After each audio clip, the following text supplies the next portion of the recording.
So Terry, what made you travel a long distance to Cambridgeshire? It was a journey and all, mate. All the way from Surrey, that was like a 2.5 hour run there. That's if I'd done it in the early hours of the morning. But yeah, on the way back, mate, like, you know, in traffic, you know what it's like. You don't pack up from the lake at dawn, do you? You know what I mean? You want to see that last morning out. So yeah, invariably it meant I was driving home in traffic. Yeah, it was often like a 3.5 hour run, so you're looking at like a 6 hour round trip, you know. And I'm driving past an awful lot of good fishing to get there in the first place. But I suppose, yeah, the main attraction to me, mate, was just somewhere new, you know. Being honest, you'd pretty much fired me up on it, do you know what I mean? It all sounded so exciting. It'd been a long time since I've been to Cambridgeshire. Trying to think, got to be 20 years, you know.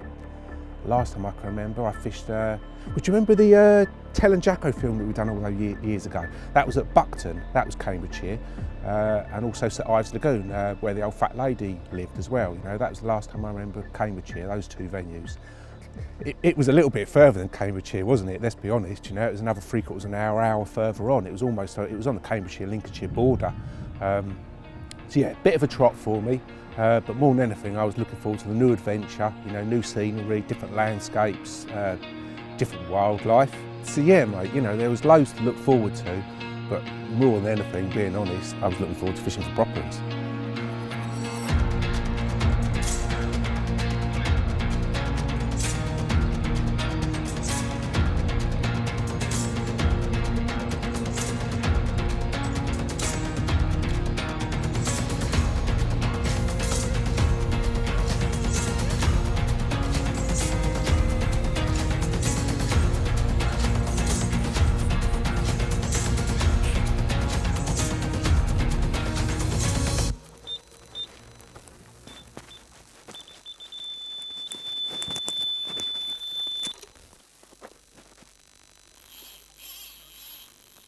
You know, I don't want to confuse things too much this early on in the film, but you know, really, this adventure started in Oxfordshire, didn't it? You know, so yeah, it's a little bit of a tale of Shire to Shire, if you like. Do you know what I mean? Oxfordshire to Cambridgeshire. But we might just come back to that a little bit later. For someone that's fished for some of the best carp to ever swim in the UK, what gives you that drive and fire to go and fish for a certain carp? What is it that makes that carp so addictive and special? God, it could be one of many things, mate. Do you know what I mean? We always talk about how it was lovely and dark and all the rest of it. They don't have to be dark. You know, I've caught some carp that are fairly pale but still mega. They don't have to be scaly. You know, they can be plain, leathery, like, you know. They don't have to be big. Do you know what I mean? There's 101 things, you know. I think a lot of it is just they need to be unique. Do you know what I mean? Everyone different, and probably the biggest thing of all that really makes a carp for me is the shape of their head. Do you know what I mean? All the nice ones. You know, whenever you look at a picture of a carp, someone shows you a shot and you think, oh, that's a mega one. It's always got a nice shaped head, do you know? And that lovely overslung mouth, perfect barbels, you know. That's what I like most. It's nice when you can find fish that are that have got all of that, you know, all of the features, lovely shaped head, lovely mouths and everything. Basically fish that are aged, but they haven't had too much pressure through their life. Do you know what I mean? I guess that's thinking now out loud. The slopey-headed linear kind of ticked a lot of boxes. Yes, and yeah, the Ole Slopey, that's one of the good ones in the Cambridgeshire pit. There was 2 or 3 good ones, wasn't there? You know, there was another one, Liam's. Real nice one, just as nice, to be honest with you. It was just a lot of it. I think I sort of kind of set my sights on Slopey pretty early on because I had really good photography of it, your photography of it from a lot earlier on. Liam's I hadn't seen such good shots of, so that was probably the only reason that it wasn't on my mind so much.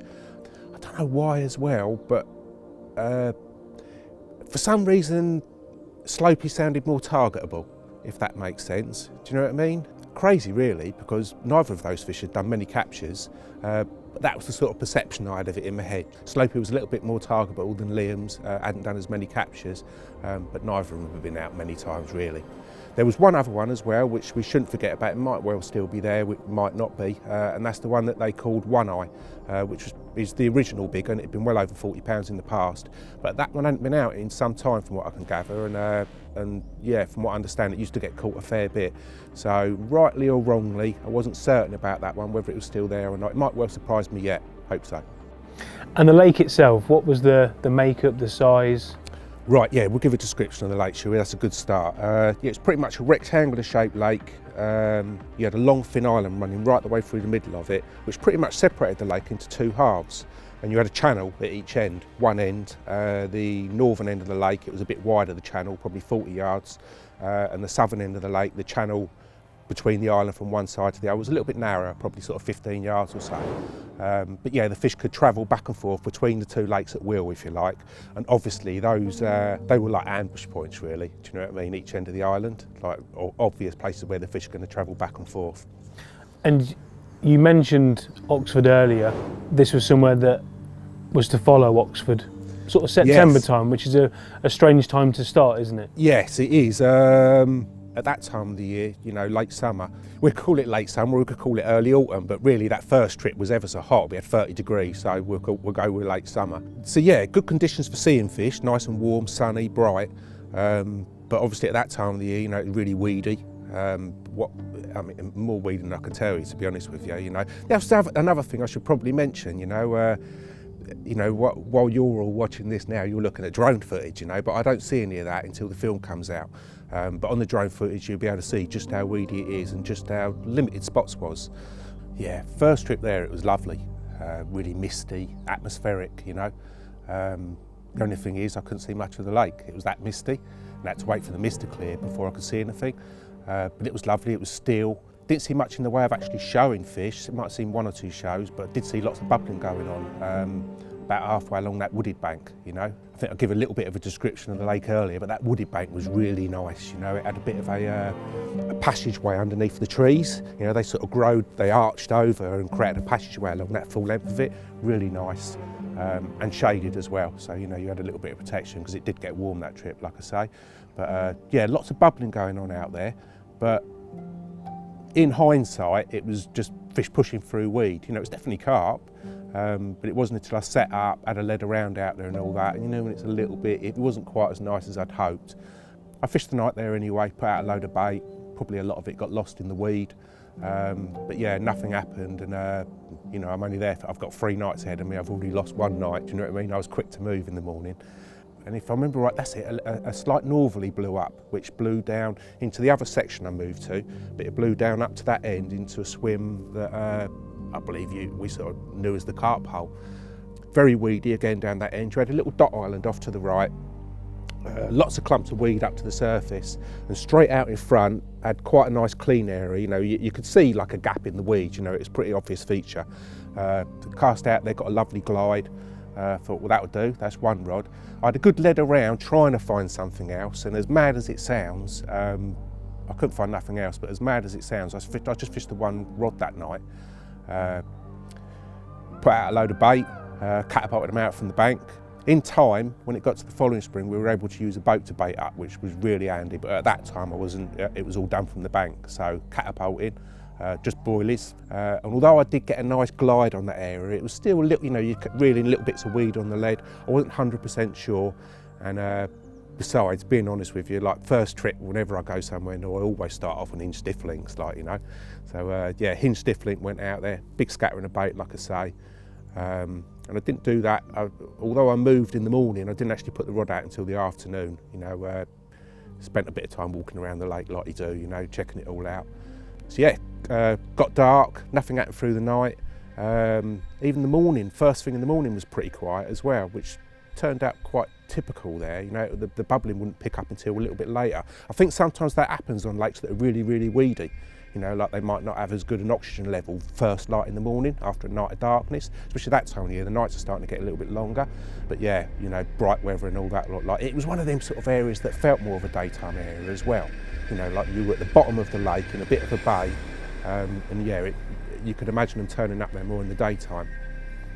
And that's pretty much what happened. I think the bubbling didn't start until sort of 8:30, 9 o'clock in the morning. Like, you know, it'd been light for some time.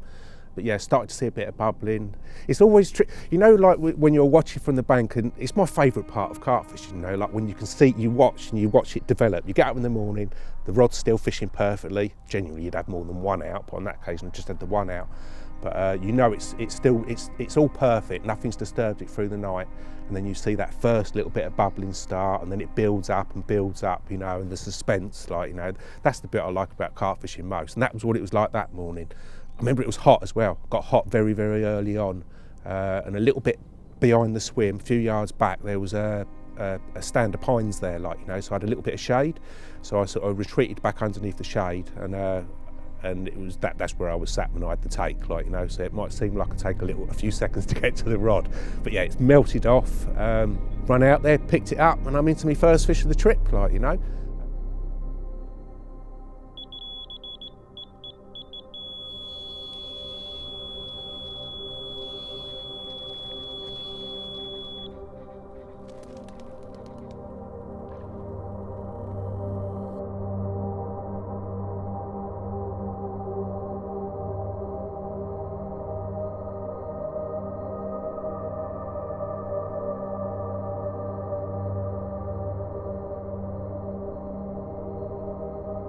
Bit of to and froing in and out of the weed, got him into the net.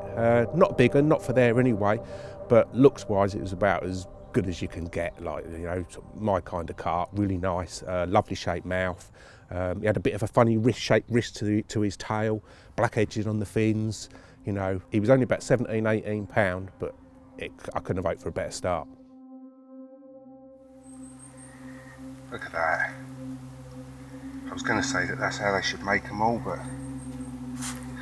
it's good that they don't. That's what makes them special, isn't it? Proper chuff of him. Best 17 pounder I've caught in a long, long while.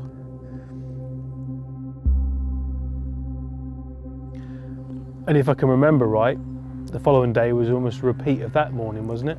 Yeah, I made a slight tweak, didn't I? I changed to a bottom bait, largely because that bubbling was going on for so long. It's crazy really, because it's often like that. It just seems like it's going on for an ever and ever, you know, but, you know, you've got a couple of kilos of boilies down there, like, you know, it's going to take a while to get a take, isn't it? But yeah, I've done exactly the same thing, a couple of kilos of boilies out there. I put a 20mm bottom bait out there. I remember I had another lead about out there and was really, really fussy and got it dead accurate and got a bit where I was certain I could fish a bottom bait. So yeah, I put a 20mm out there and put more 20mm around it that night rather than the smaller stuff. And yeah, I think it was the same thing the following morning, wasn't it? It was a slow start, nothing going on at first light. Then the bubbling started picking up about 8, 9 o'clock in the morning. And again, I think it was a little bit early. It wasn't quite as late as midday, but about 11 o'clock in the morning, eventually it's one noted off.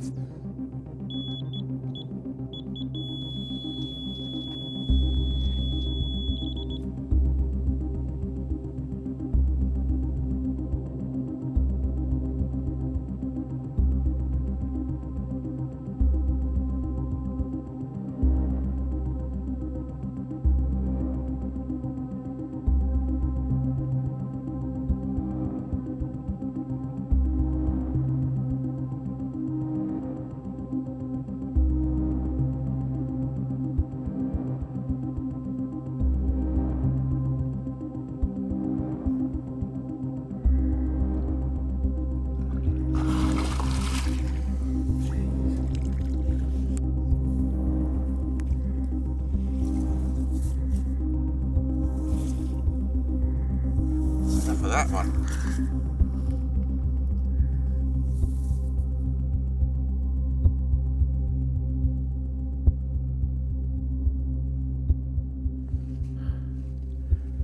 He's another nice one, isn't he?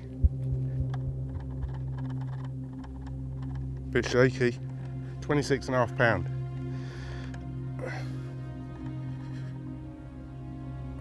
Yep, 26.8, that'll do me.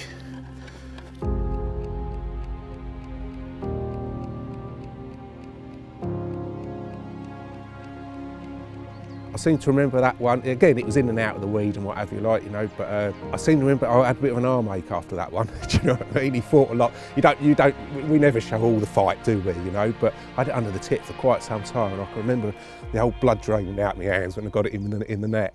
But yeah, another nice carp. Like I said earlier, you know, all we ever ask is that they're unique and different from each other, you know, and that's what makes them to me. He had 3 or 4 big scales on one flank, low down. Yeah, nice carp, mate, nice carp, you know, so it was a good start, really. You know, first trip, I've managed 2 fish, done plenty of walking around, got a bit of a feel for it, drove home buzzing and full of ideas for the next trip. For that second trip, there was a big change in the weather. Huge contrast from the first trip where we had 30 odd degrees, you know, it's like peak of summer weather, like, you know. But yeah, then it became much more autumnal, like, you know, strong northerly blew in, windy, rainy. And I'd done something I wouldn't normally do as well. I kind of made my mind up where I was going to fish before I even left the house. You know, it's like you're looking at Google Earth, you're looking at the wind directions on the weather app, like, you know, and matching it up. And I started off in the point. I think I earlier said about it, you got the Longfin Island in front of you. I've run straight through the middle of the lake and a channel at each end, and the point's the southern end of the lake, and the channel there is at its narrowest. And the previous trip, towards the end of the previous trip, I'd seen fish passing back and through that channel. It was evening time, last light, and I was already committed in the carp hole. And besides, I went on to catch one out of the carp hole anyway, so I was quite happy. But yeah, next trip, that was where I decided I was going to go. I sat up in there. To begin with, it was all nice, but you know what it's like at that time of the year. I think in the past, I've always said how the nicest time to start on a lake is in the spring. You know, you've got everything to look forward to then, you know, everything's ahead of you, it's only going to get better and better, the weather's going to improve. But yeah, when you start somewhere in September, it goes the other way, you know, and already it was starting to go the other way, you know. It was a really nippy trip. I knew, the thing is, once I was set up, you know, and the wind had turned out, the wind started and then it started raining, you know, I was bivvy bound. Couldn't really move until the rain had stopped. So it wasn't that good a start to the trip, and to be honest, it's one of those trips where we should probably move on swiftly from and get on to the third trip. It wasn't that good a trip.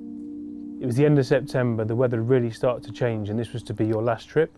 Yeah. I mean, it started off as a bit of a holiday, really, Cambridgeshire, you know, and so yeah, it all came a bit, we might come back to that a bit later, but yeah, it all happens a little bit sudden. But yeah, the whole idea from the start was to get 3 or 4 trips in. So yeah, I wanted to, although the second trip wasn't so nice weather-wise and that, I was still keeping an eye on the weather. I think I did actually miss a week, and then the weather improved a little bit, but it was still windy when I turned up for that third trip.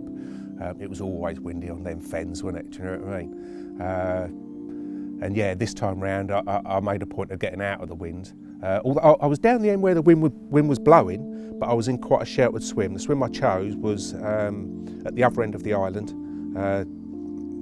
where and you had a nice gap there of about 40 yards to the islands, like, you know, and there was a bit of a lee there, a bit of a calmer, sheltered area of water. It was coming straight down the lake, a bit of a southwesterly to it, so it was coming across from an angle, but it was sheltered there in the lee of the island. And also the swim itself was quite nice as well. That was sheltered, had quite a lot of cover at the front of it, bivvy well back. It was a nice plot. And I had a good idea of the spots out there as well. Off the right-hand side of the island, there was a lovely sloping, clean ledge. There was so much weed, you know, all over the lake, but that end of the lake was particularly weedy. But there it was clean. And I put a lead out there, it was a lovely glide, you know, really clean. I knew I'd get away with a bottom bait on that rod. So that was one rod sorted. The other rod, I had to have a little bit more of a lead around, particularly weedy. But there was one area where you had like a shallower gravel hump. I bet it was only 3 foot on top of it or something, like, you know, but it was quite clean down the sides of it. Clipped up that rod, the left rod, accurately on that one. I remember being in 2 minds whether to fish a hinge rig on it, because it was a little bit iffy, the bottom. But I had a really, you know, I had a bottom bait thing going on in my head at the time. Wherever I'm able to use a bottom bait, I will. So that's what I've done. I fished bottom baits on both rods. Like I say, I had a bit of a wind coming at me. Certainly in the daytimes as well. A lot of the footage you might see early in the mornings, obviously it's nice and calm then.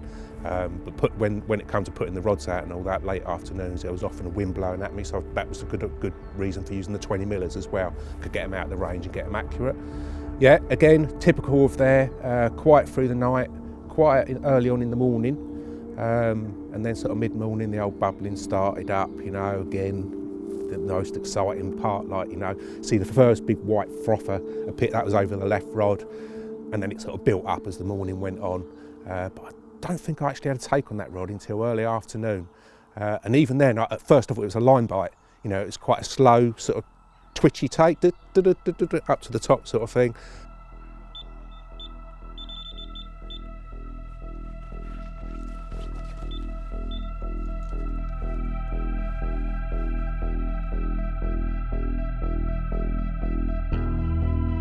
Like I keep saying, very, very weedy. I can feel my line pulling through weed, so I just walk backwards. Always easier, a little tip there as well, you know, it's always easier when you've got a fish weeded to just walk backwards rather than staying in the same place and trying to pump it. If you walk backwards, often they'll come. I even remember I even tried to hand line that fish free of the weed, and when you hand line, they nearly always come out. Be very careful, very slow, but even doing that, I didn't free it, so I took to the boat, fully expecting it to be bogged down in the thickest bit of weed in the lake, like, you know, because it was under so much pressure I couldn't free nothing. But once I got out there, I could see it straight away, and it was in like, there was this like thin column of weed growing up off the bottom, and he was stuck in it halfway up, just with his eyes covered.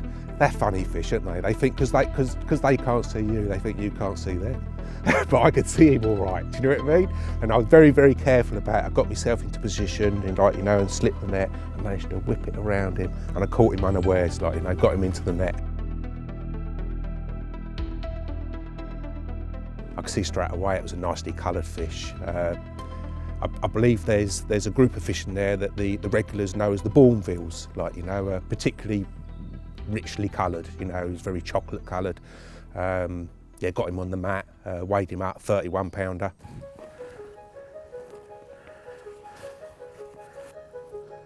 Oh, lovely colours, look at that. That's how we like them.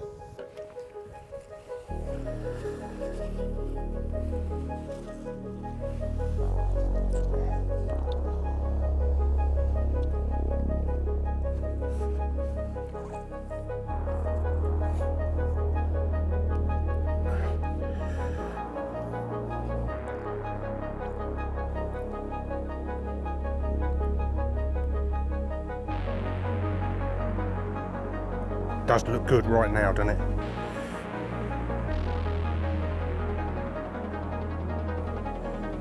Bristling, mate.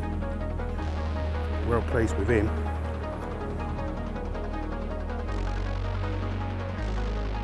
You know, really good start to the trip.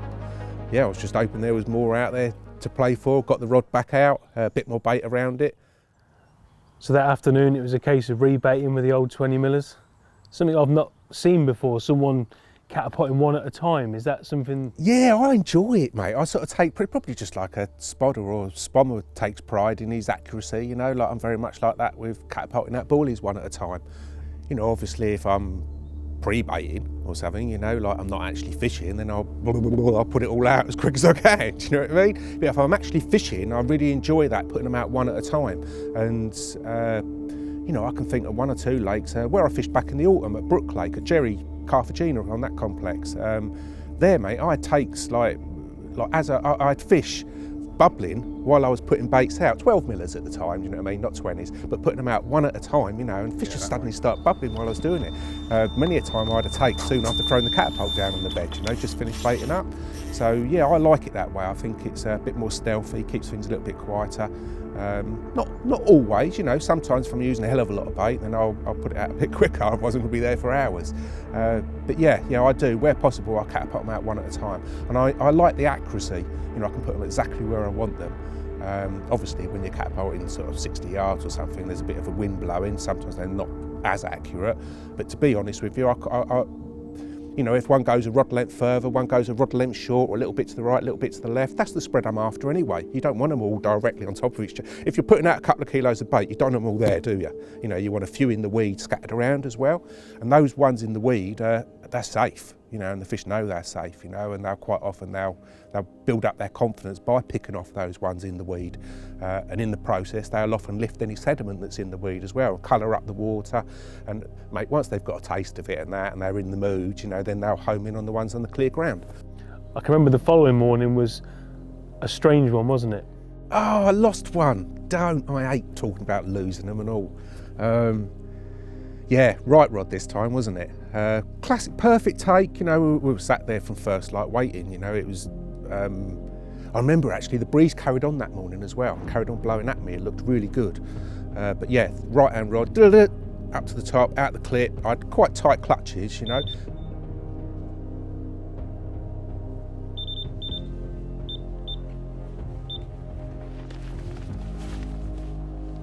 picked up the rod, a couple of steps back, and feeling it slide through a bit of weed, suddenly felt a little bit more substantial than weed, if you know what I mean. You know, when you feel that rasping, grating, and just as I started to feel that and tightened into it a bit more, the line parted.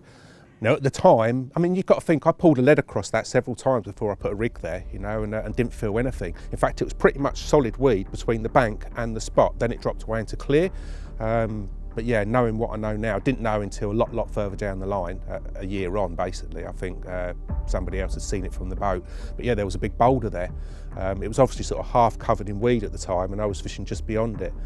Yeah, all I knew there was something dodgy there. I wondered at the time, because I was casting a little bit to the right of the island and slightly beyond it, and you've got a lot of cover that overhung the island right on the tip of it, but very shallow there, you know, whereas I was fishing into about 8 or 9 foot of water. It was only 2 or 3 foot underneath those snags, and I couldn't imagine that fish had come up out of deep water and then gone alongside the island. But it was the only thing that went through my mind, you know, after that line cut, and I thought, well, it must have, there's nothing there, couldn't feel nothing. But like I say, further down the line I did discover that there was a boulder there.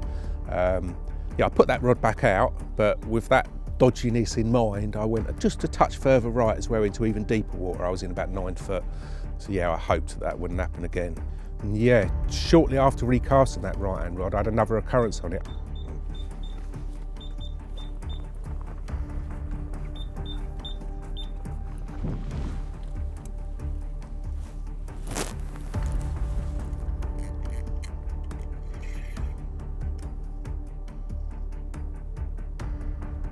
I think, looking back, I think it was a liner. You know, the bottom there was really clean. You know, if you tightened up the lead, it'd slide, you know, and I think it was just a liner and it dislodged the lead. Like, you know, it was a bit of a drop back. Yeah, I mean, that lead came in like glass off of the spot, you know, it was clean. Hook bait was all perfectly intact, and the tubing hadn't moved as well. On that flipper, I can always tell when I've been done, especially with a big heavy bait. You know, if you've pricked one and they shake their head, it tends to move the tubing round a little bit. And nothing had moved. It was all exactly as I put it out. So I was just sort of made my mind up it was a liner. Still looking at it in my hand. I've got the rods light, you know, and then suddenly, and the other rod's gone, the left rod. And I'd been expecting a bite on that all morning. Picked up the rod, and I saw the fish on the surface pretty early on in the fight, but my line was pointing further left, you know, when it's caught in weed. And I could see the fish rocking the surface off to the right, and my line was gradually starting to come round, so I probably gave it a bit more pressure than I should have, you know, in order to try and get the line to come round, because otherwise it was going to make the corner of the island. But just as it was under pressure, it fell off, like, you know, and the hook had pulled. Yeah, that one was definitely a take. Right. So yeah, but a bit of a downer. I hate losing them, you know what I mean, any of them. So yeah, that one had dropped off, but I still had another night. Got the rods back out, a bit more bait around them. And the following morning, again, it was that left rod that looked most likely from the off. That was where all the activity was, you know, the most bubbling. Yeah, indicator slammed to the top. Again, you know, wherever possible, you know, I'll always try and land them from the bank, you know, even if you're allowed to use a boat, you know. I'm not one of these for like going out to pull a tench out of the weeds, like, you know what I mean? I try my best to get them in from the bank beforehand. But like I say, the weed was particularly thick. So I had to go out in the boat. I was on my own by this time. Yeah, got him in, 26 pounder. At least I landed him. I was quite chuffed with him. And it was another one of the nice old residents, quite a known fish. Lovely shaped droopy tail on him, that's what I remember most. Lovely shaped mouth, like they all had in there. But yeah, he had a nice shaped tail, bit of a rounded top lobe to it, and it hung down all droopy. I think I remember rightly, yeah, I took a little bit of video footage of that one on my own. And actually I can remember now, yeah, as I was picking him up, he flapped and threw a couple of spots on the lens, so you'll have to excuse that. There's a couple of spots of slime at the lens, which was unbeknown to me, like, you know. Yeah, so it was a good trip, another couple of fish, you know. I had a 31 pounder, that Bourneville, and then had that one at 26 pound.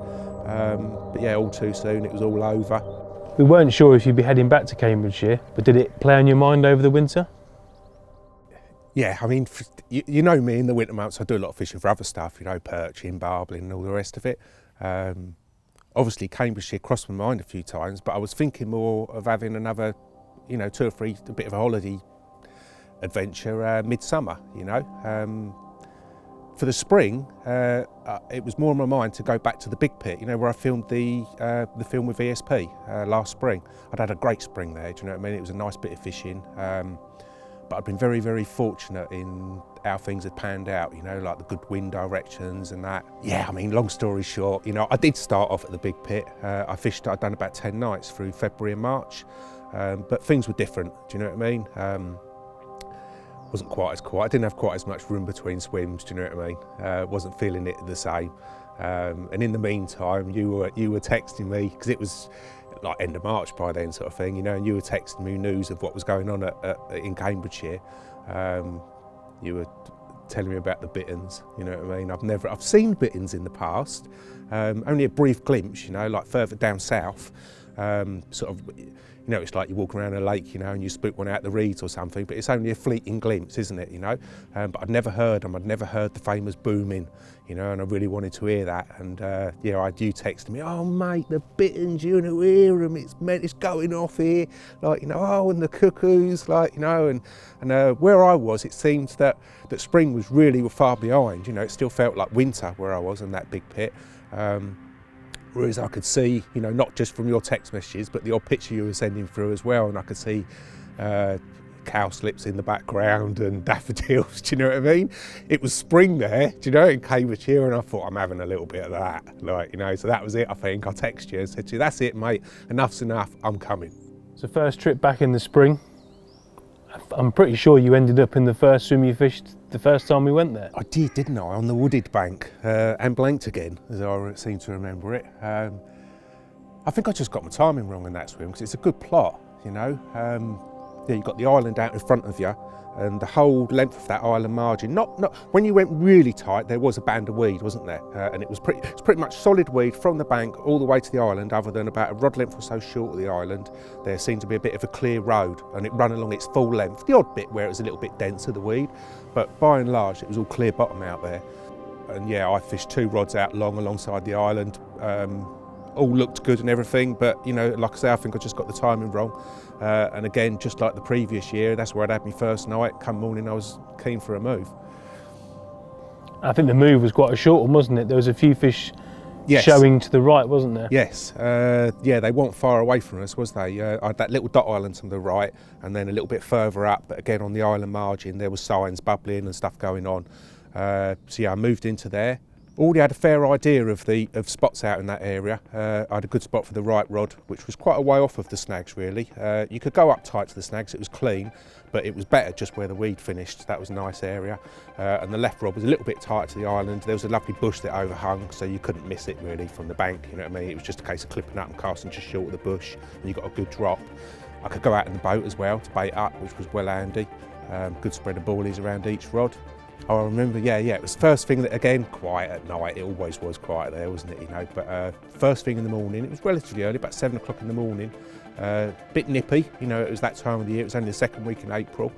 But I remember looking through the binoculars, you had like a shady strip along that margin, you know, a bit of a silhouette, like, you know, so where it was dark water, you'd see any bubbling, even though it was 65 yards away sort of thing, you'd see it from the bank. But you put it, and then is that bubbling light? You put the albinos on it and you could see them. Yeah, I see a bit of bubbling start up over that left rod, and it didn't take long before it went, like, you know, tight clutch and all that, like, you know, so the indicator sort of just hit the butt, everything tightened up. And it was really weedy again, although that was only early in the year. The weed was already, it hadn't died much, had it, through the winter months, you know, it's still really thick. Solid all the way to the island, really. But I probably had about 4 foot of water over the top of it, and in all honesty, at that sort of range and that amount of weed, you know, you half expect to have to use the boat to land them, you know. But yeah, that one I was lucky enough, I led it all the way in, over top of all the weed, all the way to the net, no problem, got him in. Because they were nearly all good fish there. That was what I noticed, you know, most fish I caught were good uns, and I believe that one was 31 pounds. What I remember most about him was, yeah, he had quite a big scale on one side towards the back end, real belter.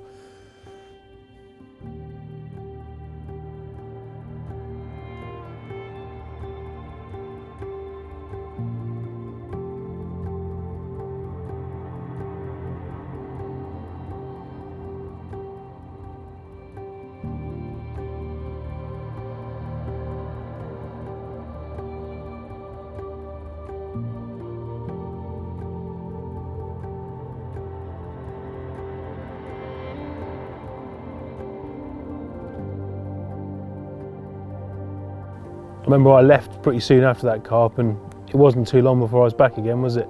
Yeah, same thing happened the next morning basically.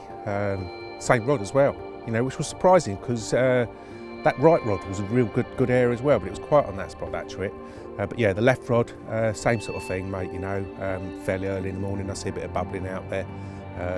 I actually dragged the old bed chair out from underneath the bivvy and put it behind the rod, sat behind the rod, you know, I was expecting it to go.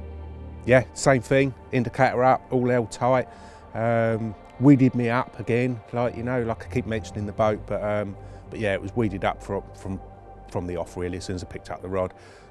Went out there, plucked him out the weed, and yeah, from early on, even as I was boating back to the bank, you know, like I say, there's a group of carp in there that they call the Bourneville's, you know what I mean? There's quite a few nice dark ones, but he looked particularly familiar. And although I don't know how many carp are in there, there's 40 plus carp in there, isn't there, you know? And yeah, it was a repeat. Same 31 pounder that I'd caught the previous September time, which was quite a surprise, but they're all welcomed, you know what I mean? And it was a real confidence booster.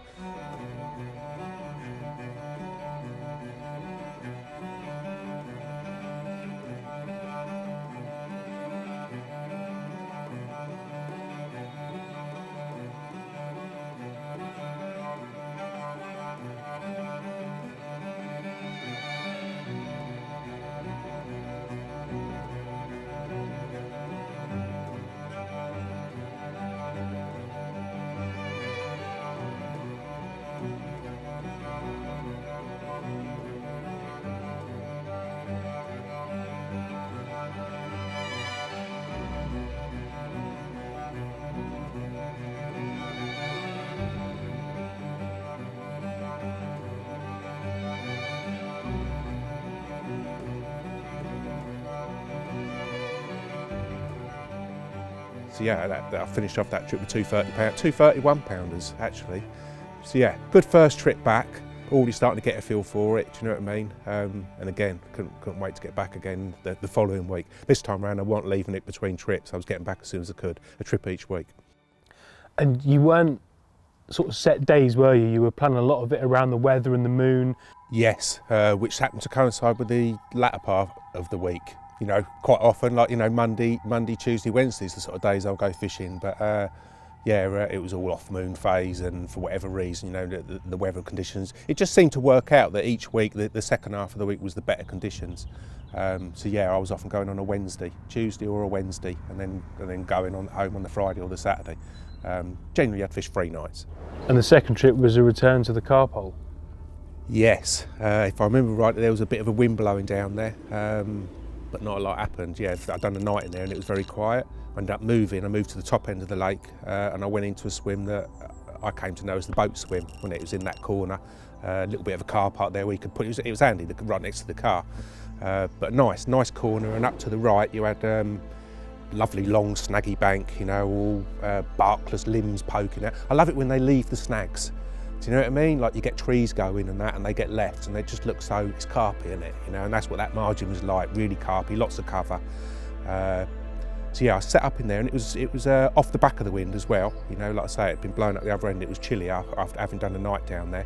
But up this end of the lake, it was much better. It was calmer, flatter, and I just sensed that that's where they'd be. I think we did see signs actually in the afternoon. The sun came out a little bit, not for long, but there was just a bit of sun, and we even saw fish in the upper layers. And I already knew I'd definitely one good spot there, which was the left rod, which was off the corner of the island, and that was the same spot I'd fished the year before in September, but from the end. You know, I fished from the swim where you had the island straight in front of you, and if you remember me saying about the one that cut me off on the right, you know, so I knew there was something dodgy there. At the time I didn't know it was a bold up. I knew there was something dodgy and my line was obviously going over it. But from that swim to the right, in the boat swim in that corner, it gave me another angle at it, and I knew that I could get a rod on that, and that was a good banker one. So that was my left rod. The right rod, I set it up on a choddy and just led it about, you know, but with a hook bait on. You know what I mean? If I got a drop, it was going to stay put because it was ever so weedy. I did have a lead around first with a braid rod like you do, but couldn't find a lot. I ended up just casting everywhere with a choddy, and eventually I got a drop. I must have been getting on 75, 80 yards away, do you know what I mean? Up that right-hand margin. Not tight, and it was a little bit off it. And there was, like I say, you had lots of snags and cover and that all along that margin. and there was a willow that overhang, and I remember it was just past the willow and a little bit off of it, and I managed to get a drop, just went down, bonk, that one's staying put, like, you know. And I walked around there, rather than catapult baits out from where I was, it was quite a long old way, like, you know, so I walked round onto that bank and it was just a little way out there, and there was a little bit of a gap, you know, in the tree line where I could walk out and plink the baits out. And yeah, you had a big tree to the right, a bit of a gap, big tree to the right. It was tricky, but you could sort of squeeze round the tree, and there was a bough that stretched out at the water level, and I could stand on it, and that was where I was catapulting the baits out from. And almost underneath that bough, just to one side of it, there was a clear area. It's probably the size of this table, like, you know, but it was pale, you know, gravel. Probably find some of the other lads had putting a bit of bait in there or something, like, you know, but it was a clean, pale bottomed area. And I just finished catapulting my baits out, only a little way out, and I caught sight of a fish swimming straight at me. It was so dark that to begin with, when I first caught sight of it, I thought it was a tench, real big. It would have been too big for a tench. As it got closer, I realised it was about 20 pounds, like, you know. But I froze, like you do, just stopped dead, and it came right in, came under, and then there was another bough to the left, and it sort of went under that and went off up the margin to the left. Following it was another one. That fish was really dark and about 20 pounds, but the one following it was a much, much bigger fish, a bit paler in colour, but wide, you know, and it sort of hugged the bottom, do you know what I mean? It wasn't off the bottom, it was really tight. And I can remember, it was just its shape, you know, it was recognisable, it was Slopey, mate. And I can remember that as it went left and followed the other fish, there was a little bit of a flex in its body, you know, and I saw the scaling at the back end, and that confirmed it. Even then, it wasn't until I was walking back round to my swim, and it was sort of, by the time I got halfway back round, I was thinking, that was Slopey, there's nothing else that could have been. They were all going through my head, all the other residents that I had pictures of.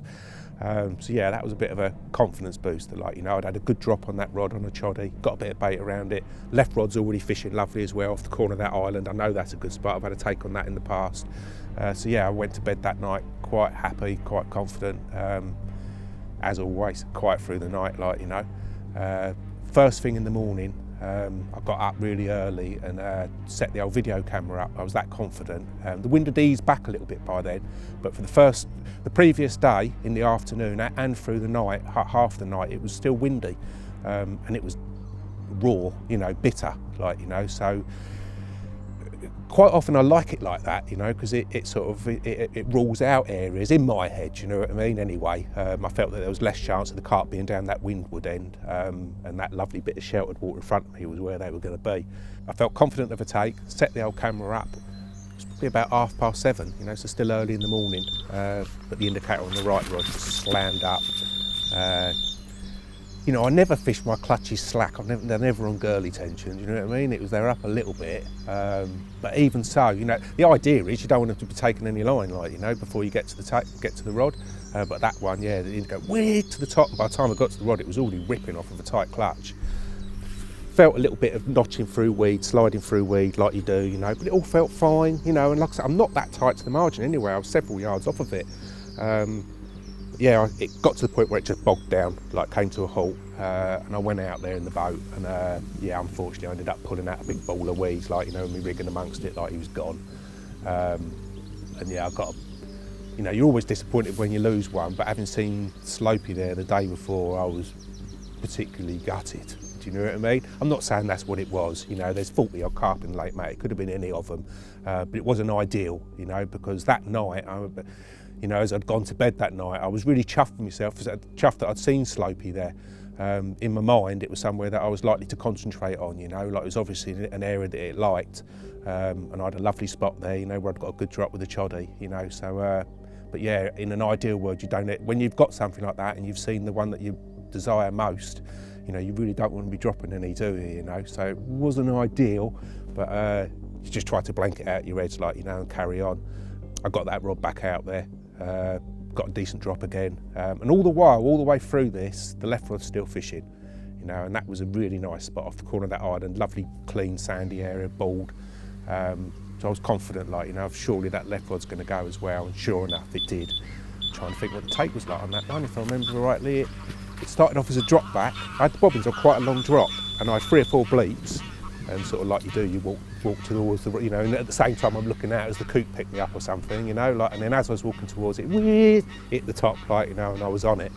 like, you know, all the battles there, it was all, you know, in and out of weed a little bit, like, you know, a little bit of to-ing and throwing. But eventually, I've got it out of weed off the corner of the island, and it's just plodded right. And I'm fishing at about 60 yards to the corner of that island, and it's just kept going right, kept going right. Now, you know, the snags are so far over here, and I'm fishing all the way over there. That was when I set up and cast out to that area, that those snags to the right, I didn't see those as a problem or an obstacle at all, you know. But once it had gone so far right, and I'm not really gaining much on it, I started to get a bit concerned, like, you know. So I had to get down in the water and really side strain him, and ended up guiding him underneath the other line. Luckily, as he come down that margin, I was gaining on him the whole time, you know. So he didn't quite make the snags, but it was close.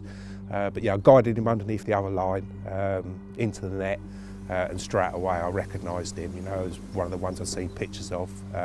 He was one that they call the Speedboat Lin, and a real old carp. You know, like, he's been through the wars. He's got a lot of history to him. I believe he used to live in one of the other lakes, in a bigger lake, where he'd been hit by a speedboat all those years before. He had a bit of a dent in his back. You know, a bit of a spiky dorsal where he'd obviously been so, mate, carp are amazing creatures, mate, what they can put up with and what they recover from, you know. He had a bit of a wrinkly old tail as well, like, you know, and also there was 2 or 3 scales lifted, but from the winter, you know, so I wouldn't be surprised if the otters had been back on there through the winter months. But yeah, he'd been through the wars, but he was a real nice one. My kind of carp, like, you know, proper character. Another 30 pounder too. Oh yes, yeah, I weighed him up, and yeah, he was 31 pounds. Again, I seem to have a bit of a 31 pound thing going on, didn't I, at that time?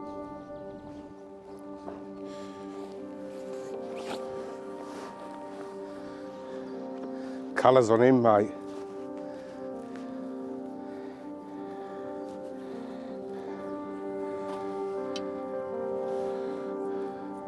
Oh, look at him. Oh. He's been about, that one. It's a real carp, isn't it?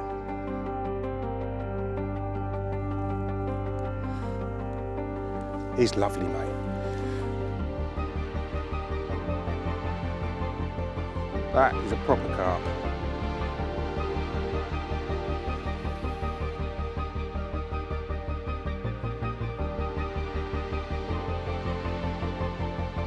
More than makes up for the one I lost just before him.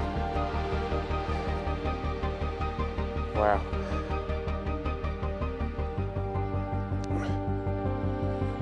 I've got a 31 pound thing going on at the moment. 31.12 for this one.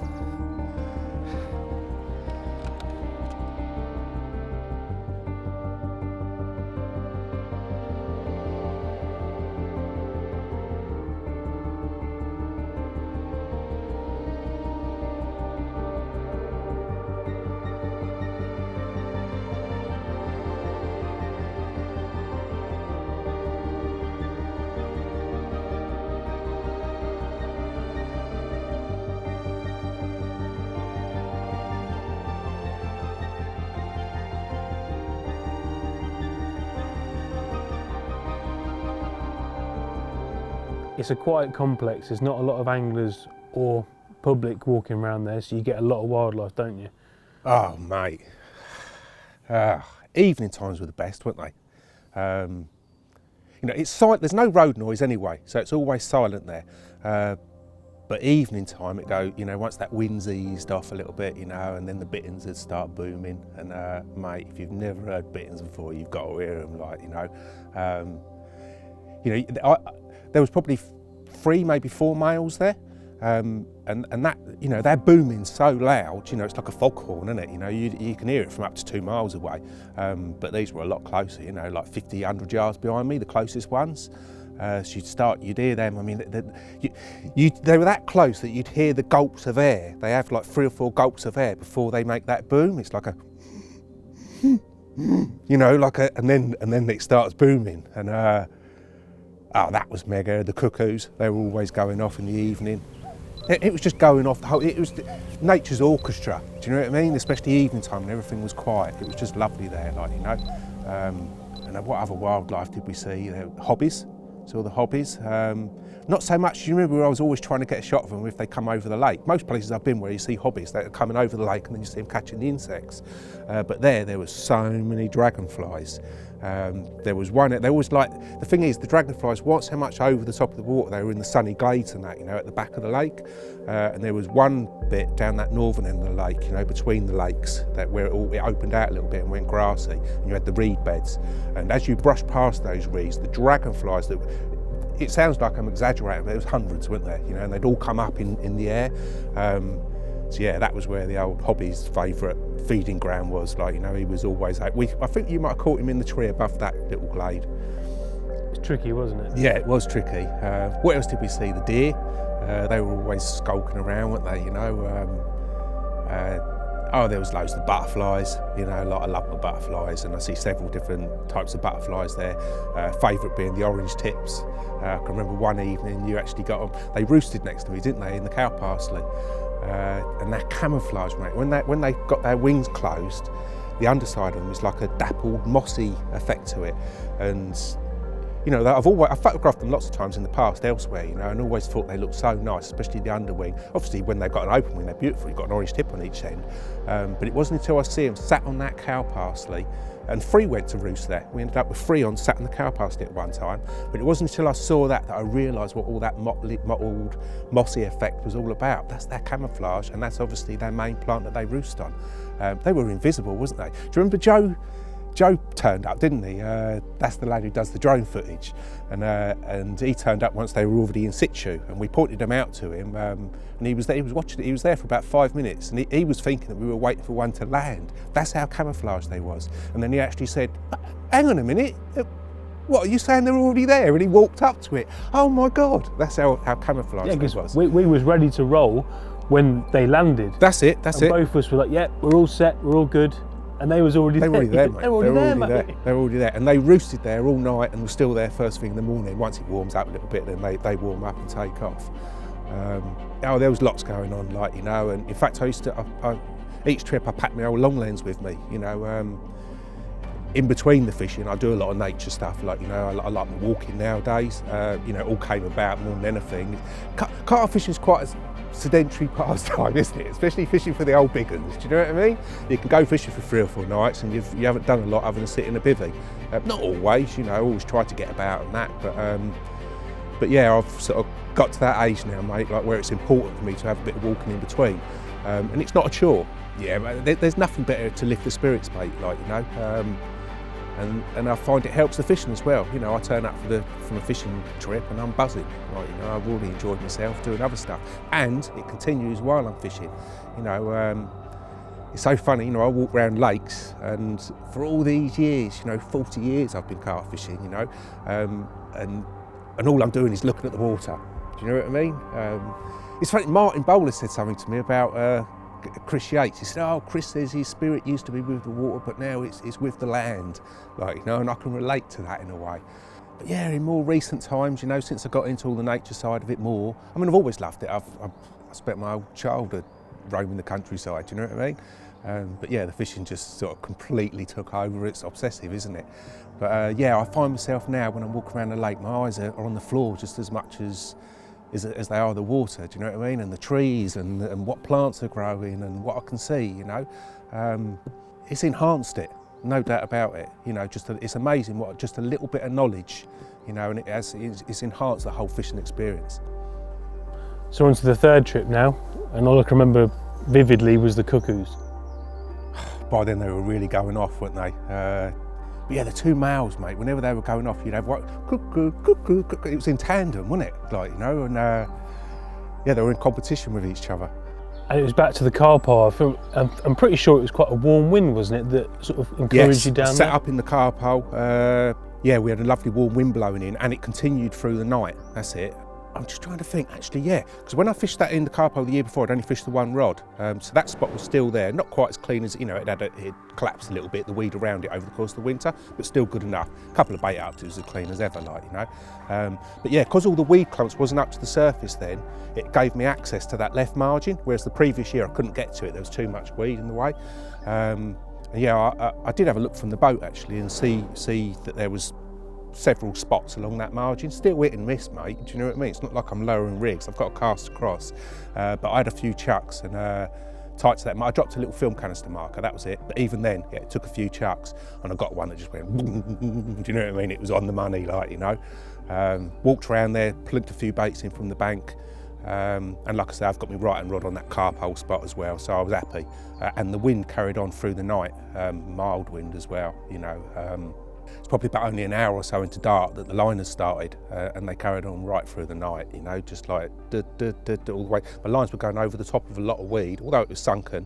But yeah, I was getting a lot of they were there, and yeah, first thing in the morning, it's the left rod that went, that one across on the far margin. Yeah, good battle, even though it was as weedy as it was. Again, I managed to get that one in all the way, no problem. A lot of plodding about under the tip, got him into the net, because it was a good one straight away. But yeah, quite a plain flanked fish. He was a nice carp, mate. What do they call it? They called him the blooming moid. The moid, not the moid, because it isn't. Do you know what I mean? I think in just comparison to all the rest of them in there. But actually, he was a nice carp. He had a nice shaped head, nice mouth and that, and a good size, and all 34 pound, 10 ounces.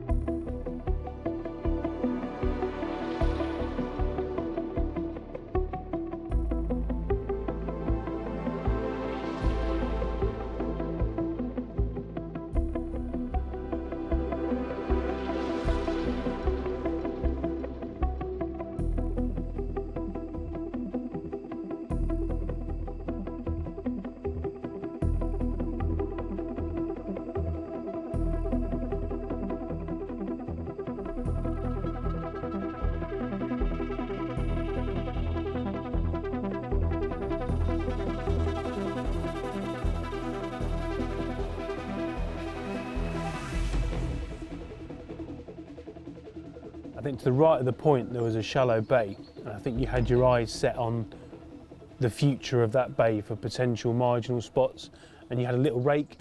Yes, again, it was all looking ahead. Yeah, that's particularly shallow, that bay was. But I tell you what had happened, the previous September, we had that really hot weather on I think it was my first trip there, 30 odd degrees. And towards the end of that trip, I'd seen fish in that bay. So yeah, the way I looked at it, although we're some months on, you know, we're now in the spring, I imagined that as the weather got better, I was open for sort of, you know, 21, 23 degrees, that sort of thing, you know, and a northwesterly, and I thought they're going to get in here again, you know. But it was really, really weedy.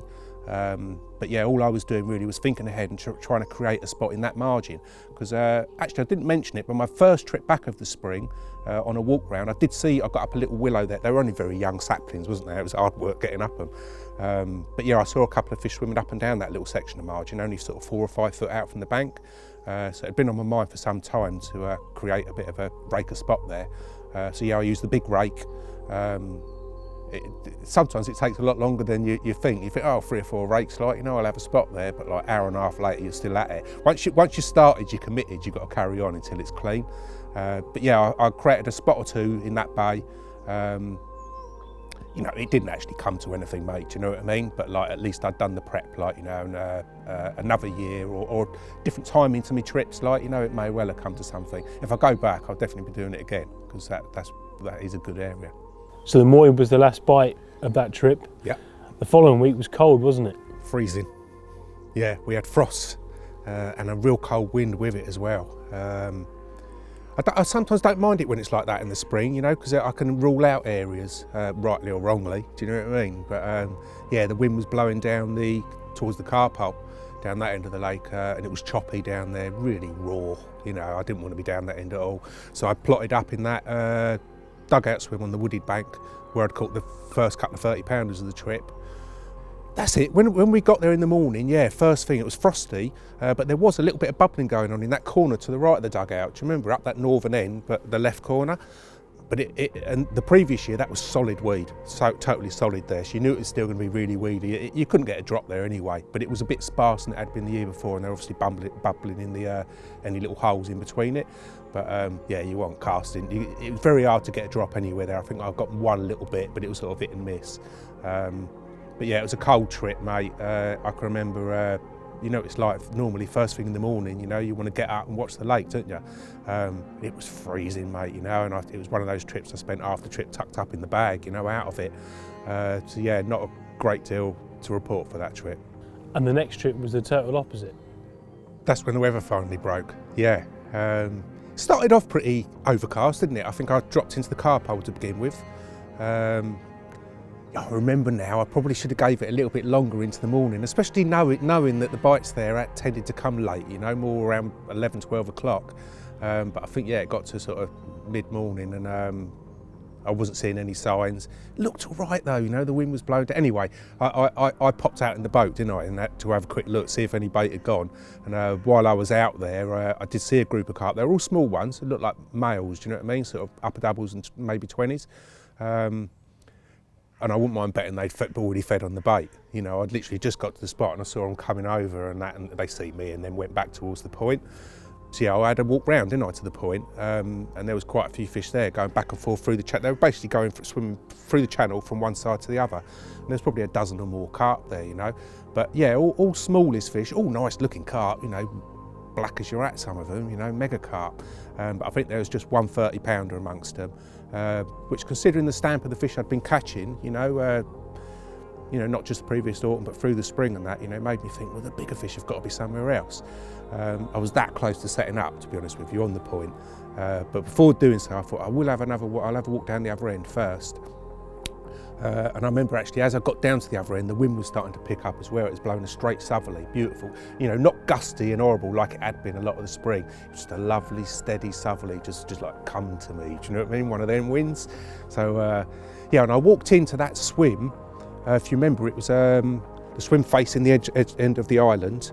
And as I walked in, looked down into the edge, like, you know, and I see one swimming past. Yeah, mate, in front of me, right in front of me. Look at the size of that whacker.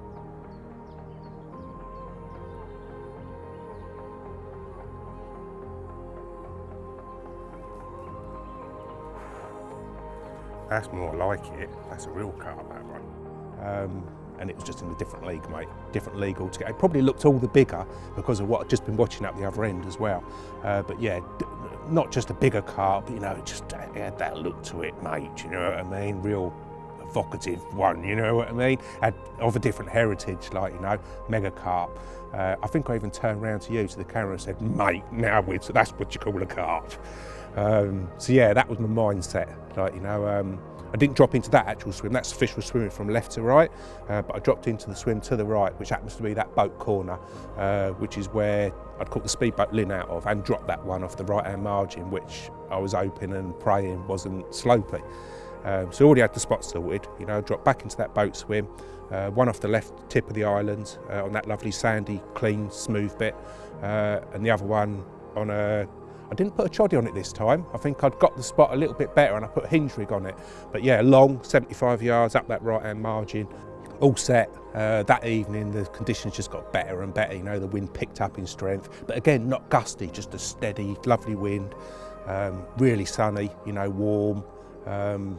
Yeah, I knew there was a bite on the cards the following morning, like, you know, and sure enough, not long after getting up, that right-hand rod went.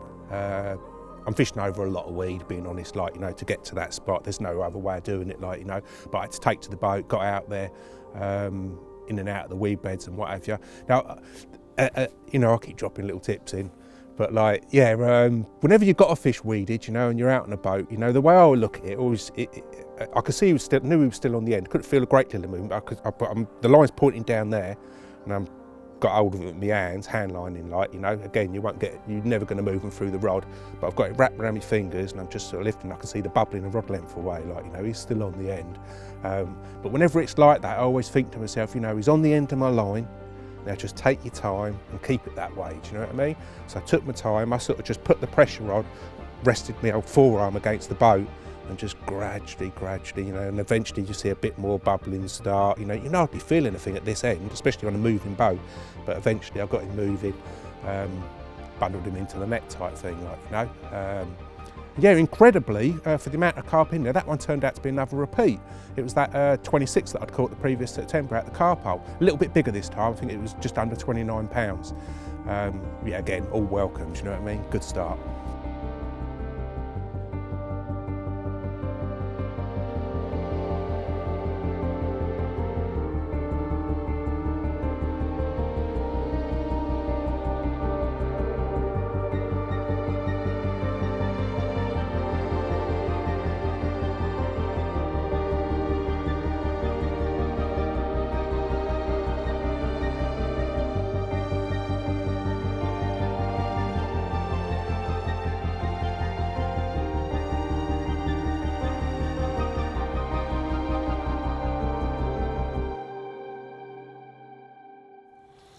And I think that there was something about that morning, wasn't there? Because the chap fishing on the other side of the lake had caught a few, and Alex caught 3, I think. Yeah. I think he might have had 3, and he needed someone to help him out with pictures, you know. And we thought, well, we're all right. We've just photographed one, you know. So you trotted off to go and do his shots quick, and you hadn't been gone more than about 5 minutes. I hadn't even put that right rod back out.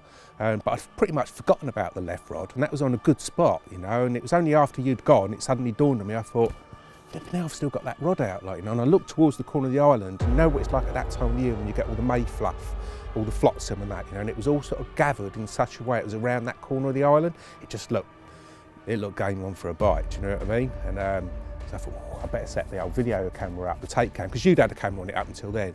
So I set the tripod up, and I've got the camera, and I'm literally just about to clip it on, and the indicator, and I just dropped the camera to the deck, like, so we were very close to getting that bite on film, but unfortunately missed it. Yeah, I picked up the rod, and it whizzed off quite a bit of line, went left. The line was pointing straight ahead because it's through weeds, you know, but like, but it weeded up, so I knew I was going to have to go out in the boat. I gave you a quick tinkle on the phone. I think by the time I was halfway out there, you were already there filming, like, you know, and Joe was there as well, wasn't he? So he even whipped the old drone up, but yeah, I got there, and it was one of them. It was a case of sort of in one weed bed, you know, pulling it out of one weed bed into another weed bed. That's it, yeah, there was a lot of that black silkweed, you know, the real heavy stuff, real clingy, and it kept bunging up in my tip ring, like, you know, so yeah, I was left with no choice really but to hand land it. I kept trying to pick it all off, but you know, it's like the line's going slack, you have to give up, don't you know? So yeah, I ended up hand landing that one, but yeah, I was out there for several minutes.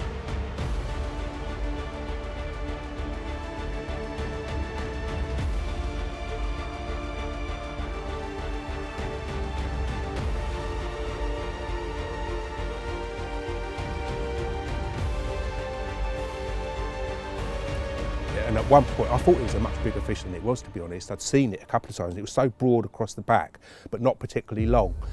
Yeah, eventually I got him into the net, you know, and I keep saying it, you know, lovely carp and all that lot, but every one of them was nice, you know.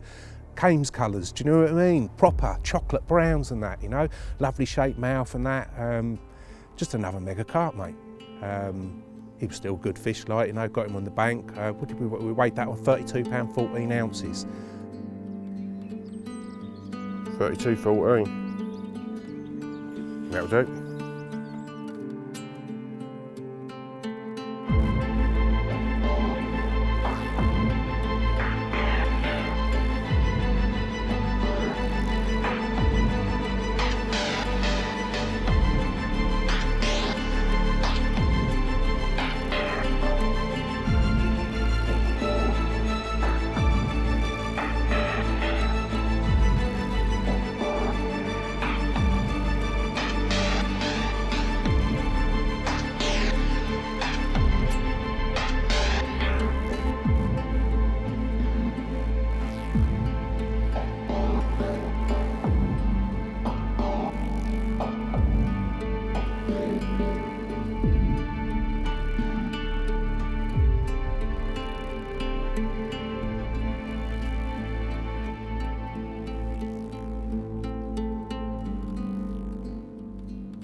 there must have been a 15-degree change from the previous week. Yeah, from one week to the next. Yeah, it was incredible change. And you know what was even more amazing was, like, considering that weather the trip before. We had frost, you know. Remember, as I said earlier, there was times like in the mornings I was still tucked up in my bag, and like, you know, it was cold. You got out, you had the wind blowing on you, it was freezing.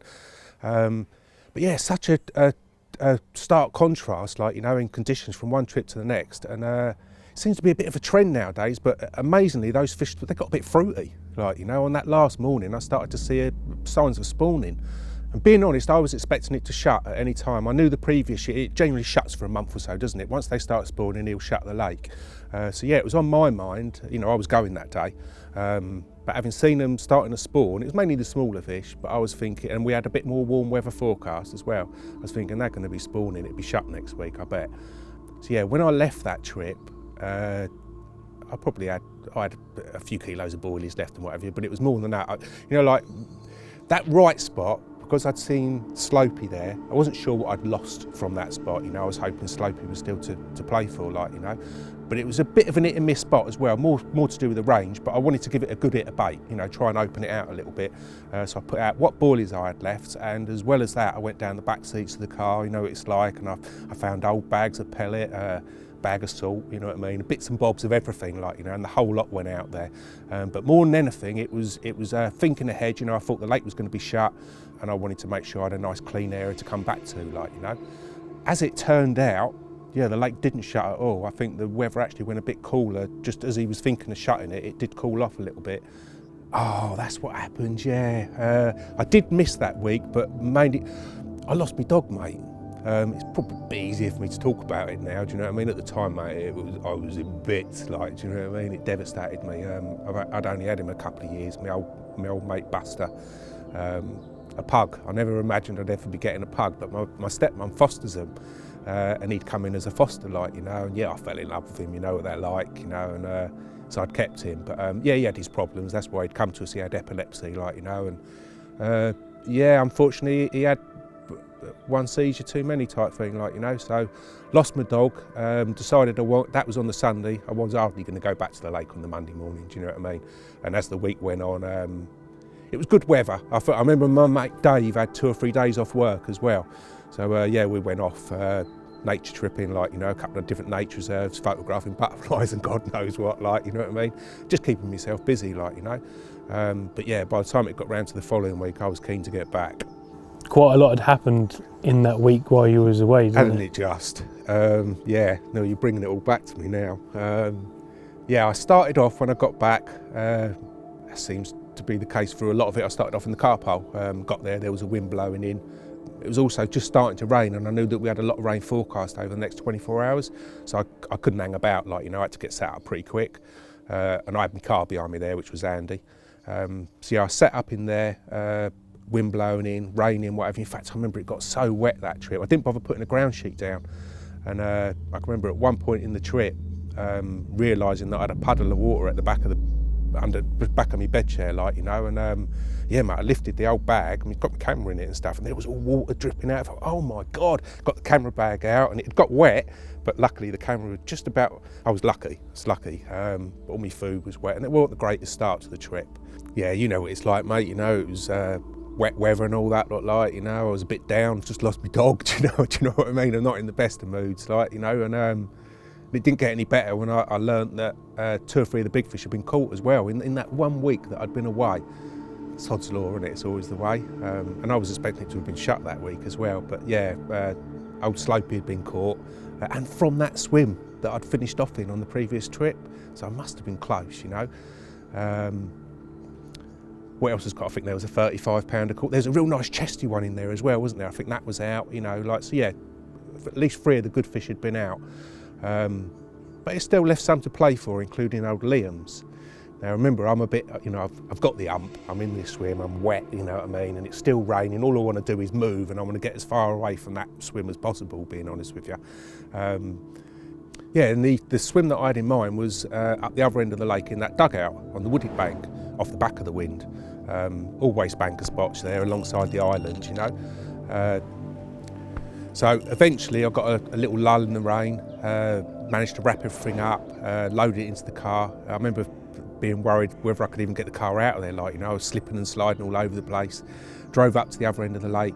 I knew that no one was in that swim that I fancied in that dugout on that wooded bank. But I had to trot round there first, like you do, left the kit in the car, had a quick look round there, and then just as I got there, the heavens opened again, you know, like, so I couldn't see a great deal, you know, like the rain peppering the surface. I had to leg it back to the car, sit in the car for about an hour, waiting for the rain to ease off again. I mean, by now, you know, it's getting on for sort of mid-afternoon, like, you know. But eventually got my kit round there. Fortunately, I didn't have so much work to do as regards to the spots, you know, I already knew those. Earlier on in the spring and that, I'd done it all accurately with, I dropped film canisters out there and then clipped up to the bank, from the bank, like, you know, so I had those clip marks already sorted. So I got the rods out fine, used the boat to bait up, so I didn't have to catapult them out, went out there, spread a bit of bait around each rod, quite a bit, probably about 1.5 kilos over each spot, like, you know, left rod, right rod. Right rod was the one that looked favourite, do you know what I mean? And yeah, it was evening time, it was probably about an hour before dark. I saw the first frothy lines of bubbles appear over it.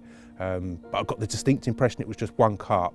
You know, like when you get 2 or 3 lines of bubbles, like, you know, and then it all goes quiet for a bit, you know, he's probably swum off and he's chewing a few, they were big baits, I was fishing 20 millers on that rod.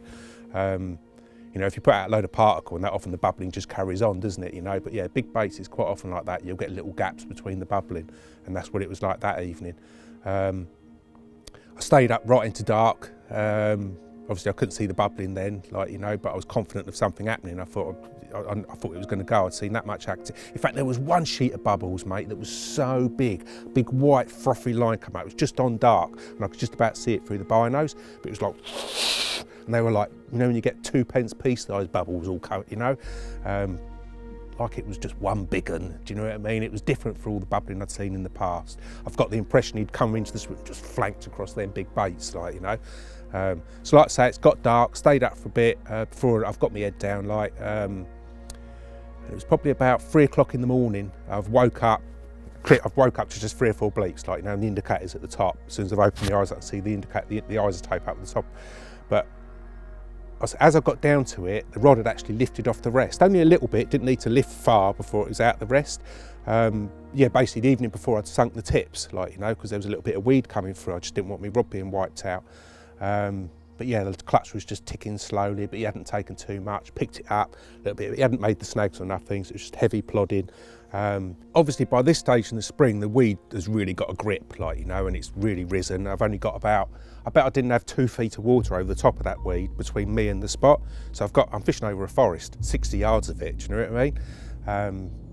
But incredibly, that fish, I'd let it in all the way, no problem, just heavy plodding, like, you know, all the way back. It bogged down once or twice, but nothing that just a little bit more pressure wouldn't free it, like, you know. In fact, at one point, once I got it in close, it was only a rod length or so out from the bank, it bogged down, and I used that chance, you know, just stopped coming for a short while, but I used the chance to sort of get the other rod out of the way, make sure that line wasn't in the way, and put the net into position and that. And just tightened up to him fully, eased him out of the weed again, like, you know, he hit the surface, bit of coughing water and whatever you like, you know, it's still dark, slipped him into the net. Now at this point, now all the fish in there were good fish, as I've said, you know, so although it felt a good fish on the way in, it wasn't until I shone the torch into the net that I saw just how big it was. You know, it was on my mind that maybe I'd brought in a bit of weed with him as well. You know, it always makes him a little bit slower, a bit more ploddy, doesn't it? You know, but yeah, once I shone that torch in the net, I realised it was all carp. You know, very broad across the back and that, like, you know, and like you do, I rolled him on his side, look at his flanks, and straight away I knew exactly what I was looking at. It was 100% the fish that I'd seen swim past me in that swim facing the island when that one come through real close in. And I knew, I was 99.9% sure in my head that it was Liam's, you know, not just from its size, but it's got these big apple slice scales all along the back, real belter. So yeah, chuffed to bits, like, you know, I got him up onto the bank, unhooked, he was hooked really well, like, you know, I'd had him on a 20 miller, straight bottom bait, flipper rig, and he was hooked sort of that far back, you know, when you have to push the old finger down there 2 or 3 times to push the hook out, you know. Yeah, I slipped him into a sack, gave you a bell, and yeah, sure enough, like, you know, once I lifted him out, rolled up that old sack and lifted him out, like, and felt the weight of him, I knew for 100% he was Liam's. Put him on the mat, mate, what a carp. You know what I mean, mate, most big uns that I fish for, you know, I've already looked at a picture of it 100 times more, do you know what I mean? And I'm always studying shots and that. I know every every scale on them, you know. But yeah, unusually with that one, like I said at the start of the film, you know, I didn't have that great photography of it, and all along the way, Slopey was the one I kept looking at, you know. But mate, he was just as good as Slopey, you know. It's just I hadn't seen as good a photography of him.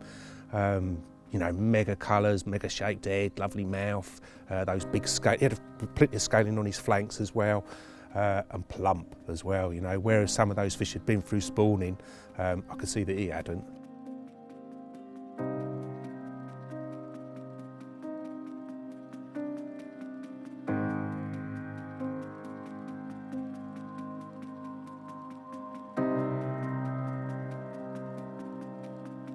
Mr. Cuckoo approves.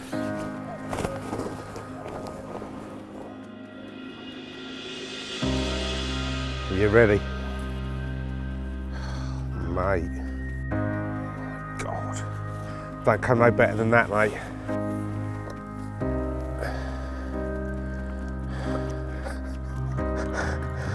That's the best bit, isn't it? That's what I'll be driving all that way for, mate. Wow.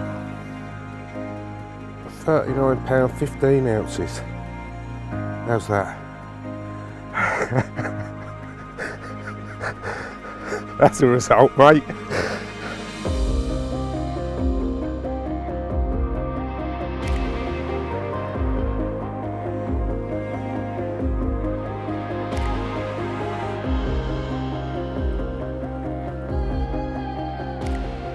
Can't be chuffed with that one, mate. That's what makes it all worthwhile.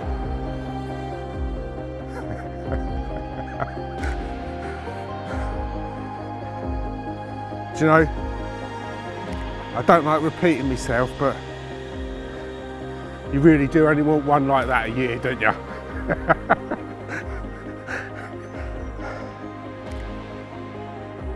That is a proper carp.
So yeah, mate, major result, you know, and it's amazing how fast you can go from, you know, feeling down to suddenly, you know, you're elated, like, you know, on top of the world, you know. I reckon old Buster sent me that one.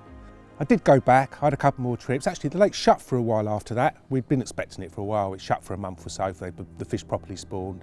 And when I got back, you know, it's like, you know, it was sort of middle of July by then, like, you know. I caught a couple, but they were well down in weight, you know, and the lake was starting to look a little bit tired, a bit stagnant, you know, stale, like they do at that time of the year. The weed had really, you know, if it was bad through the spring, then it was awful when I went back in the summer. I'd say 80% of the lake was covered surface weed, you know. And it's no fun having to, you know, we've had to go out in the boat for a fair few of them, haven't we, you know. So I thought, do you know what? The more I thought about it, the more I thought to myself, there's another adventure here, do you know what I mean? Maybe we should save this, you know. It all, you know, like I said, it got a bit stale, you know, the old bittins weren't booming any longer, the orange tips were gone, cuckoos had stopped cuckooing. So yeah, that's the plan. There's another adventure or two there yet to be had, so I think we're going to save that one for another spring.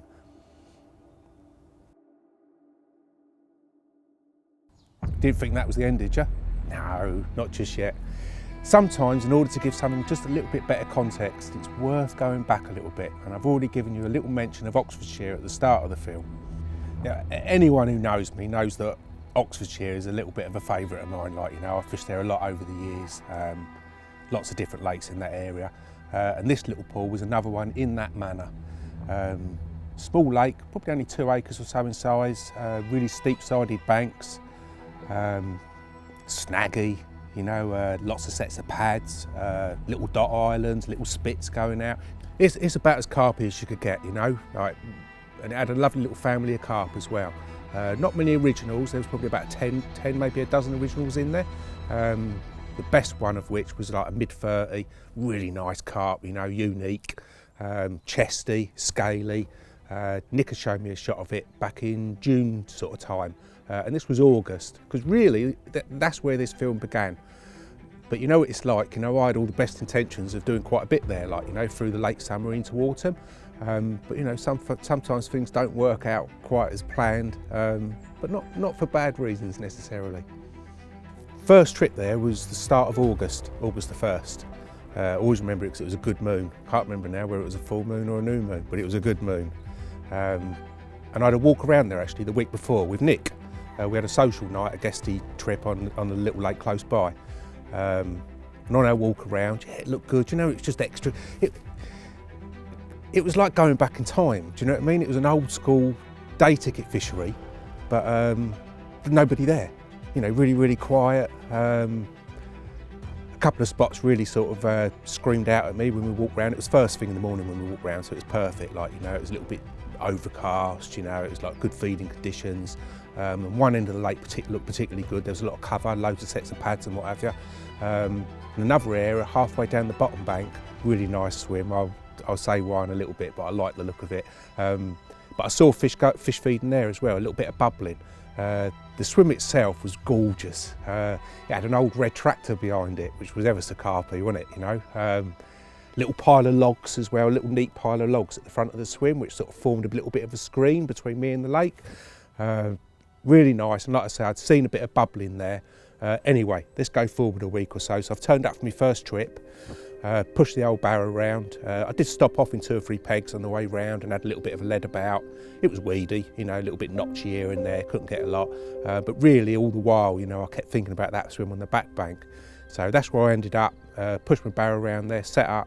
You had a big set of pads to the right and then a weed bed just to the left of it. And there was a little bit of a channel where I could just about put one through with the weed on the left. Only go about a rod length or so past it, but I could just put one into this area that was like a bit of a deep silty bowl. So that was the right rod, and I put a good scattering of bait around it. And the left rod, you could only just about make it out when you had the glasses on, but stretching out from in front of the swim was like a bit of a paler bar, and it went almost to the other side. But about halfway out, it seemed to dip a little bit, you know, it just went a little bit darker. So I thought, well, that's where the other rod's going. So I got 2 rods out nice, bit of a scattering of bait around them. I seem to remember catching a tench or 2 in the night on that right rod. The left rod didn't have nothing. Got the rod back out again for first light. Nice fresh hook bait on it. I was fishing pop-ups, hinge rigs, faithful old hinge rigs. Another scattering of bait around it. It was probably about 8:30 in the morning, and I think by then I'd heard and seen 2 or 3 fish crash further up the lake where there was a lot more cover. So it was on my mind, being honest. I was starting to think to myself, well, maybe we'll give it to about 10 and 11 o'clock here and then we might have a move. Anyway, it's probably about 8:30. Like I said, I'd seen bubbling, but I'd caught tench, so I couldn't be certain it was a carp. But when it went, you know, it was obvious from the second it went that it was a carp, you know, like really aggressive take, tips gone right round. It's fishing with clutches fairly tight.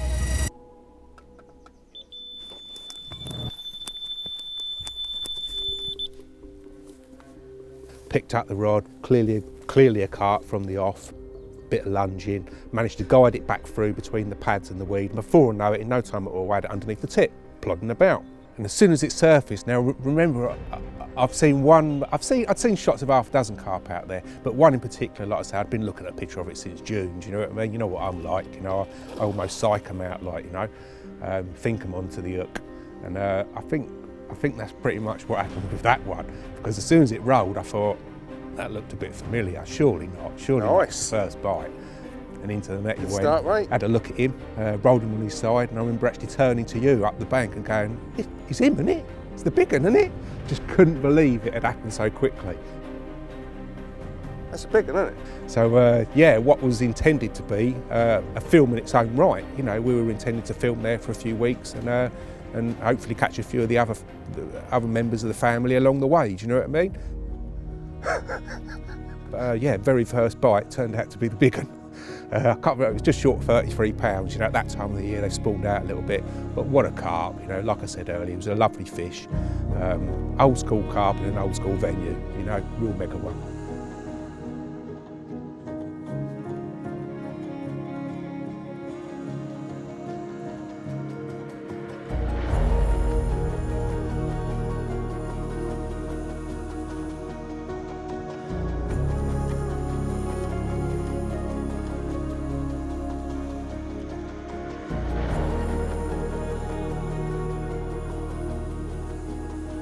How's your luck?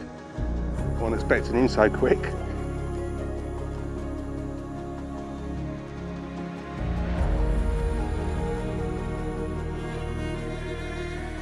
Proper Oxfordshire belter.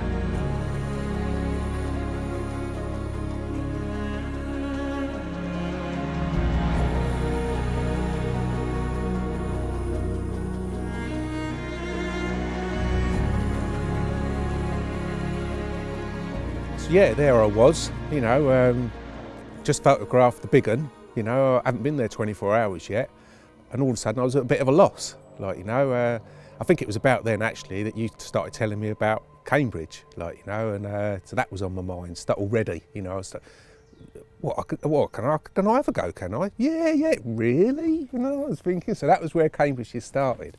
But at the same time, that was a gorgeous little pit, that little Oxfordshire lake. And it was quiet, you know, incredibly for that time of the year, August, you know, and I was the only one there the whole trip. And before leaving, at the end of that trip, I did catch a couple more fish, you know, we won't go into details, they were small ones, like, you know, there was 20 odd stockies in there as well, wasn't there? I caught a couple of them, and more tench, even bream. So it was alive, wasn't it, that little pool? But before leaving, I'd seen a bit of activity on the far side, opposite where I'd been fishing, in the margins there. So before going home, I put a bit of bait in there. You know, it just seemed crazy to, you know, although I'd caught the big one, and normally, you know, that's me done, you know, once I've caught the big one, but there it was too quick. Do you know what I mean? I've hardly had a taste of the lake yet, you know, so we thought, right, I'm going to go back for one more trip, and then maybe we'll go off to Cambridgeshire, you know. I was still in two minds at that point. So yeah, I did go back the following week, and this time I fished on that far bank that I mentioned, really steep there. In fact, it was treacherous, do you remember it? And there was a set of steps cut into the bank, really steep. In fact, it was so steep, I wasn't sure whether to have the rod at the bottom, rod at the top, you know, it was one of them. But yeah, I dropped in there, it was one rod spot, it was quite tight. You had a big overhanging willow to the right, big set of pads, weed bed directly in front, probably only 3 rod lengths or so out, and then a bit of pads to the left as well, you know, so it was quite an enclosed swim, just the one rod. And the spot that I'd put in a bit of bait the week before was only a rod length or so out. So I put on a lead light, no hook link on it yet, you know, had a little donk about, oh yeah, that's been cleared, like, you know, got a bait down there, bit of bait around it. And like I say, it was alive, mate, for both of those trips that I was there. Like, you know, I caught a tench, I think, I had a bream, all within an hour or two of casting out, of lowering in rather. And then it was evening time, it's melted, obvious carp from the off. I can't remember what they called it now. They had a funny name for it. Do you remember it? No? You say it on camera, don't you? They call this one... Yeah. Gumpy. Gumpy, that's the one. Yeah. So I've got old Gumpy. What was it, about £18, wasn't it? Like, you know, a bit of a lumpy common, but an original, like, you know, my kind of carp again, I like. He was a nice one. They're all welcome. So yeah, I got him in. But really, all the while, you know, like I say, I've caught the big one, but I'd seen shots of other ones in there, you know, 20-pounders, even upper doubles, mate, you know, they weren't big, and they don't have to be big carp for me, but they were all aged, you know, like I mentioned earlier, they were old school carp, you know, and the fishery was very old school, you know, it was like a little pond that had been forgotten, you know, which for a day ticket is incredible, but I don't think it's got any, you know, it's not got a website or social media presence or nothing like that, so it's been protected in a way. And it's in the middle of Oxfordshire, in the back of beyond of Oxfordshire, do you know what I mean? But yeah, anyway, so I've caught one, had that common, old Gumpy, lowered in again. I think it was the following morning, that rod melted off again, and this time it was everything I'd been hoping for. It was another one of those mirrors, 24-pounder this time, but lovely looking carp, a bit linear scaling along him. Again, like I mentioned earlier, what makes a nice carp is that head. you know, for me anyway. And that one had a perfect head, perfect mouth, perfect hanging barbels. He was everything I could have hoped for.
Nice one. That was hairy, wasn't it? It's all a bit tight, Dan.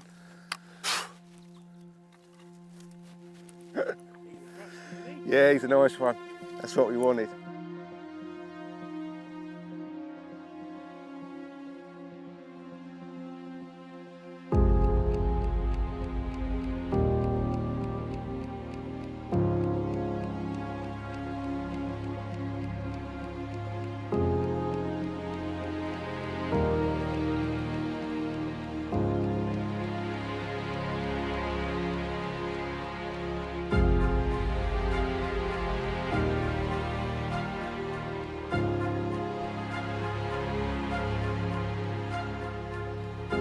This, mate. So yeah, lovely bit of fishing there as well, but not quite enough for a film in its own right, hence we went to Cambridgeshire. So yeah, all worked out fine. But you know what, I mean, it's mad looking back, but you know, I mean, Liam's was pretty much, only by ounces, but the biggest carp in the pond in Cambridgeshire, and that one was the biggest one in there. But in a funny old way, do you know what? I think both of those pools, well, both Cambridgeshire and the little Oxfordshire pool, I think they've both got an adventure or two left in them yet.